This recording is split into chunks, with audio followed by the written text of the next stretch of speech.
The Hometown Historian channel welcomes you to another episode of the Heroines of Hometown History. Thanks, everyone.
Today on Heroines of Hometown History, we're studying the life of Fanny Jackson Coppin, or Coppin, it's your pronunciation. She was born into slavery on January 8, 1837 in Washington, D.C. Her freedom was purchased by her aunt for $125 at age 12.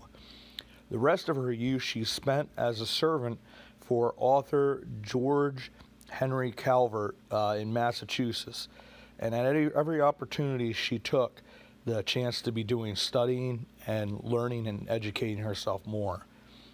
In 1881, she married Reverend Levi Jenkins Coppin, a minister of the African Methodist Episcopal Church and pastor of Bethel AME Church in Baltimore.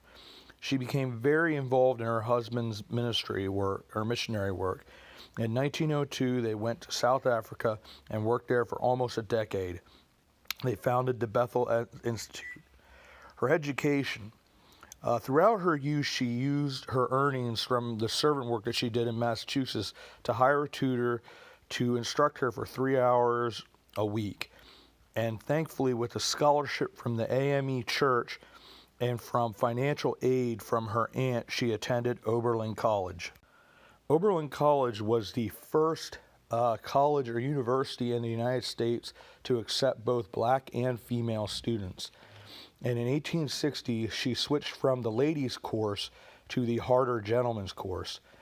The faculty did not encourage this because they felt it was too hard for her because there was much Latin and Greek and with the most mathematics that anyone could shoulder. Over time, as being such a good student, they would usually give every year about 40 of those students, they would allow them to become junior teachers, if you will, and they would teach their fellow students. So she was granted this privilege, and they were concerned that she would not necessarily be accepted by her students, but apparently she was just known as such a studious and intelligent person that she actually had trouble with so many students joining her class that they had to divide it in half, and even then the classes that were divided wound up growing past the amount that they should have been, which after her teaching those two classes, they decided it was too much for any one student teacher to handle more than two classes. But she did very, very well. She did a free class, this college is in Ohio, for African Americans for reading and writing. She also taught mathematics, Greek, and Latin. She felt as if the hopes of her race were on her shoulders, and she felt this pressure. She graduated in 1865, becoming the only one of 3 black women to have done so by this time. In 1865, she accepted a position at Philadelphia Institute for Colored Youth, which is now the Chennai University of Pennsylvania. She also was known as the first black teacher at Oberlin College.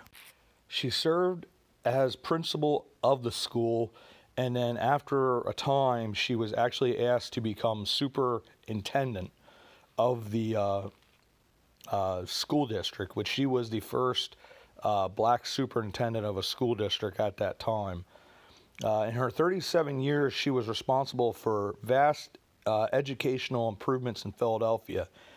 In 1888, she opened a home for destitute young women who were rejected by other charities. Coppin State University is actually named for her. It was originally called, I think, Fanny Jackson Coppin University. It was a teaching school. And so that's actually named for her, and they have a statue there in her honor. There are a number of other high schools, elementary schools that are named after her in Philadelphia and other places. Sadly, after her missionary work in South Africa, when she came back to Philadelphia because of her health declining, she did die in 1913 and is buried at Marin Memorial Park with many other prominent black Philadelphians. Her legacy is that of an educator, a missionary, and a lifelong advocate for female higher education. And this has her remembered as truly one of the greatest women who has ever graced this country's history. So please remember Fanny Jackson Coppin, because she was an extraordinary woman who gave so much to education, to the betterment of people's lives, and truly took circumstances that under most people would have been crushed under those circumstances. But she overcame, really sought out education and sought out the education of others, especially black and female students.